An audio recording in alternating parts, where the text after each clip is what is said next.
Udah Rat, lo tenang aja. Gue yakin banget ini mah cuma alergi bedak biasa. Ntar gue bantu cariin solusinya dah. Makasih ya Ros, kamu baik banget mau nemenin aku di saat aku hancur begini. Aduh maaf ya Bang Ros. Tapi Eke ngerasa ini tuh bukan alergi biasa deh. Masa langsung melepuh sedetik? Diem kamu Lis, gak usah ikut campur. Bang Suroso ini lagi niat bantuin aku. Gini aja, mendingan lu istirahat total dulu. Lu batalin semua jadwal hajatan lu minggu ini, biar muka lu sembuh dulu. Mungkin kamu bener Ros, aku gak siap ketemu orang dengan muka kayak gini. Iya Mas Manajer, Ratna lagi sakit parah, mukanya alergi parah gitu deh. Kebetulan jadwal aku lagi kosong nih, jadi aku bisa gantiin slotnya Ratna buat hajatan besok. Mbak, diminum dulu airnya. Ngomong-ngomong nih ya, Eke mau nanya, itu bedak yang Mbak pakai semalam aslinya dari siapa sih, Cin? Soalnya baunya aneh banget. Itu dari Wulan Lis, dia sahabatku. Gak usah nuduh yang sembarangan deh kamu, dia tuh peduli sama aku. Iya deh, maaf. Eke cuma nanya kok, Mbak. Gitu ceritanya Pak Lurah, si Ratna lagi sakit parah, mukanya melepuh kagak karuan. Kagak bakal bisa manggung buat hajatan desa bulan depan dah. Waduh, kasihan sekali. Padahal warga sudah nunggu-nunggu penampilannya. Terus panggung kita kosong dong. Nah kebetulan banget nih Pak, temennya Ratna si Wulan lagi kosong jadwalnya. Suaranya mah lumayan, udah sering pentas juga. Oh Wulan, nanti Bapak kabari Ratna kalau posisinya diganti. Bang Ros, gila, manajer-manajer hajatan pada setuju semua aku yang gantiin Ratna. Bagus, semua udah berjalan sesuai rencana gue. Lu tinggal nikmatin aja hasilnya.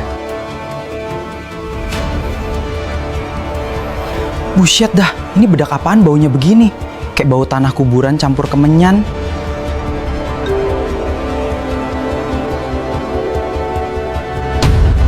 Wulan, fix ini mah bukan alergi biasa, Cin. Tidur yang nyenyak Mbak Nara. Benda ini akan jadi hadiah spesial dariku nanti. Sayang, aku dan Mama harus ke kantor sekarang. Ada masalah mendadak. Kalian periksa sendiri dulu, nggak apa-apa ya? Pergi saja Mas, aku bisa sendiri. Selamat ya Nyonya Nara. Anaknya laki-laki, kondisinya sangat sehat dan ada tanda lahir kecil di kepalanya. Alhamdulillah, jagoan mama sehat. Gimana hasilnya Mbak, laki-laki atau perempuan? Sesuai dengan aturan warisan keluarga ini.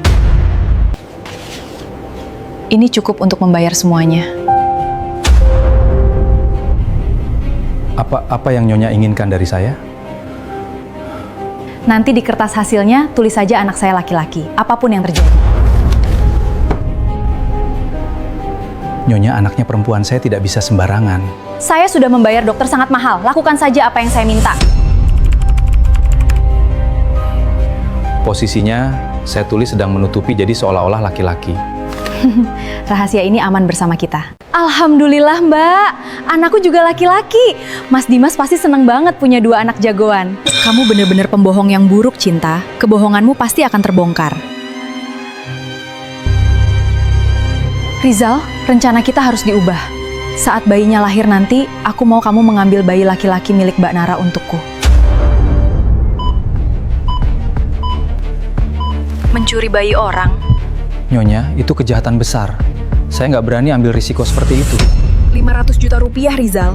Setengahnya aku transfer malam ini juga untuk pengobatan adikmu. Baik Nyonya, saya akan jalankan tugas itu.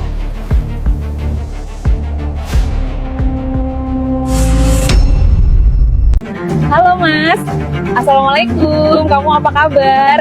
Udah 2 tahun Mas di sana. Koper hajimu belum juga pulang ke rumah. Kapan Mas mau pulang sebagai haji mabrur buat aku dan Bani? Waalaikumsalam.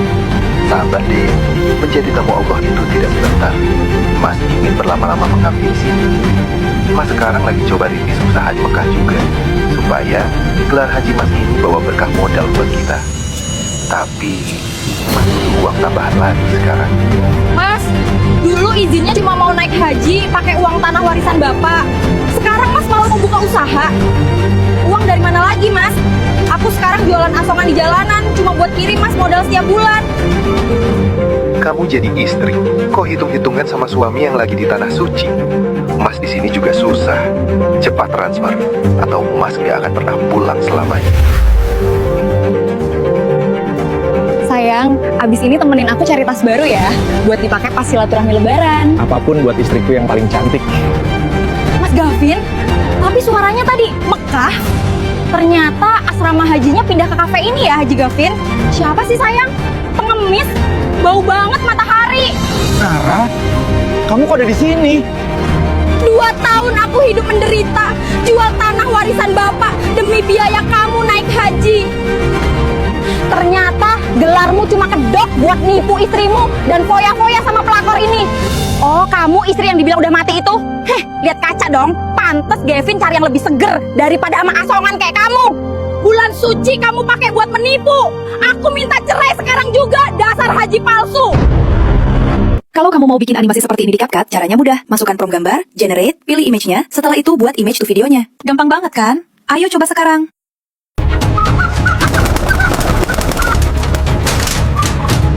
Jangan macem-macem ya. Burung kesayangan bapak aja bisa jatuh, apalagi jabatan kepala desa. Jangan ikut campur urusan gue kalau masih mau selamat. Kurang ajar kamu, berani mengancam saya di rumah saya sendiri. Ros, angkat dong. Muka aku melepuh beneran nih, sakit banget. Gue lagi sibuk, nanti aja.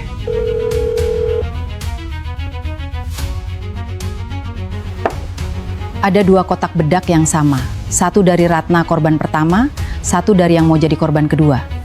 Itu bukan kebetulan. Suroso ngancem saya semalam, Bu. Saya yakin banget dia biang kerok pelakunya. Orang yang paling keras mengancam, biasanya yang paling banyak menyembunyikan kebusukan, Pak. Lalu apa yang bisa saya bantu buat menangkap dia sekarang? Sekarang kita sabar dulu, Pak. Kejahatan yang dipaksakan biasanya akan menghancurkan pelakunya sendiri. Kita tunggu sampai ada yang retak dari dalam mereka. Bang, ini ada titipan bingkisan kosmetik dari sponsor buat Ning Asih. Tolong diselipin ke meja riasnya ya, ntar sore. Oh, dari sponsor ya? Siap Bang Ros, aman. Nanti saya yang taruh langsung di mejanya.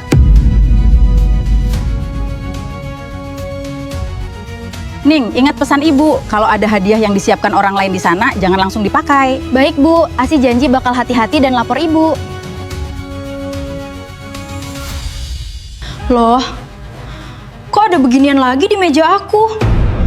Perasaan panitia gak pernah ngasih apapun. Astagfirullah, warnanya merah tua persis kayak paket kemarin. Mbak Ning, ada kabar bagus. Pak Lurah Darmo minta Mbak Ning tampil di acaranya minggu ini. Kamu bisa berdiri? Elena, jangan bercanda. Kamu kan sudah buta, tuli, dan bisu. Kamu pikir aku senaif itu, Arjuna?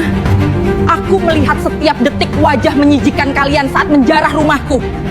Aku melihat betapa rakusnya selingkuhanmu ini saat mencoreng wajahku dengan lipstik. Dan aku ingat betul betapa puasnya kamu tertawa melihatnya. Karena semua ini rencanaku. Elena, aku cuma dipaksa Arjuna. Dia yang bilang kamu bakal mati. Jadi mending perhiasanmu aku yang urus. Mengurus? Maksudmu menjarah seperti pengemis? Kulitmu memang kuning langsat, tapi mentalmu jauh lebih kotor dari sampah. Sayang, ampun. Ini bulan Ramadan. Ingatkah kamu janji suci kita? Maafkan aku. Aku cuma hilaf digoda Vanessa. Ramadan? Kamu ingat Ramadan saat merencanakan kematianku demi warisan? Maaf Arjuna, bulan suci ini bukan buat sampah kayak kamu. Dasar pengecut! Kamu yang bilang Elena gak bakal bangun lagi. Kamu yang bilang kita bakal kaya raya. 2 parasit yang biasanya mesra, sekarang saling gigit karena takut miskin. Ini lebih seru daripada belanja baju lebaran. Saya menerima telepon dari bank. Katanya semua aset dibekukan, Non. Kartu kredit yang mereka pakai tadi sudah hangus. Gak ada maaf untuk pengkhianat. Keluar dari rumahku sekarang, atau aku bawa kalian ke kantor polisi. Helena, aku nggak punya tempat tinggal lagi. Bagus, kamu bisa tidur di pinggir jalan, biar tahu rasanya jadi orang yang nggak punya apa-apa. Dan jangan lupa bawa perhiasan imitasi yang baru kamu beli itu, biar sesuai dengan kualitas dirimu.